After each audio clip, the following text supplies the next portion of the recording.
Managed to do an insane amount yesterday, but I had to pay a price for it. Put up a stair rail for Fuddy, so he's got more security. But all this is considering I've been up since 4:30 because I couldn't sleep. Had to get up in the night for 30, and you get an adrenaline rush from that, so you can't go back to sleep. So doing things from that means that your battery's on a low start to start with. With putting the rail up, did it, and cost an insane amount of energy, but it needed doing. Put it up, put everything away, cleaned it up, shopping done, laundry done, had a nap, and then the ergo woman came along with the lady from the city who helps us. That was hard for me because they were all speaking Dutch, and I had to keep reminding them if they want me involved in the conversation speak English, or I might as well not be there. And that for a couple of hours is exhausting on its own. Sorting out some things with them as well, which meant a lot of physical moving things around. By the time I went, I had nothing left, and still got to cook dinner and everything by then. But I managed to do that. Before I started cooking dinner, Freddie was exhausted on the couch, and he just said something to me in Dutch, and it was that I was that exhausted, nothing was understandable. It was word soup. I asked him to say it again, so in English, so I could understand, and he said it in Dutch again. When I asked the third time, I flipped. Because I was so exhausted, I just yelled at him in almost a word, because I had lost my speech, to say it in English, and I started crying. And what he apparently said was, "Shall we go and make a cake?" I felt horrible with myself that I flipped when he was trying to do something nice, but I couldn't understand him, and it was past the point of being able to think from all everything.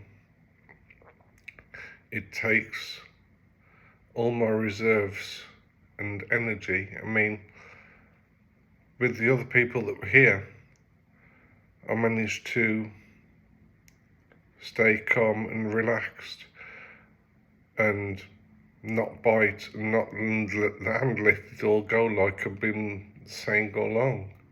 But I couldn't to the last one because it was one too far. And I felt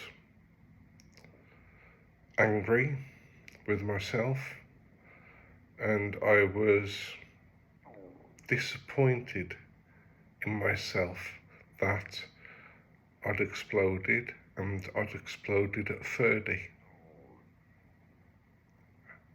And then in the night, another night no sleep because he couldn't get in and out of bed, and getting him back in meant readjusting everything so he could lie down. I got up at 2 o'clock, walked around the garden, went back to bed eventually and slept.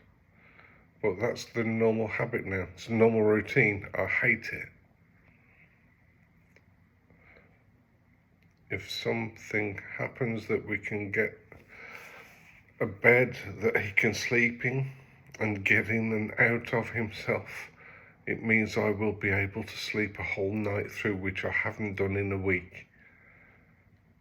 And that will be amazing. I still go forward with the positivity of it will improve, not his situation but mine, because I know with Parkinson's he's not going to, but keep going forward. Think of 5 positive things when something's going bad. Let the stress fall away. It's an energy vampire, and keep on trying to find the positive and the good compared to the negative. It is there.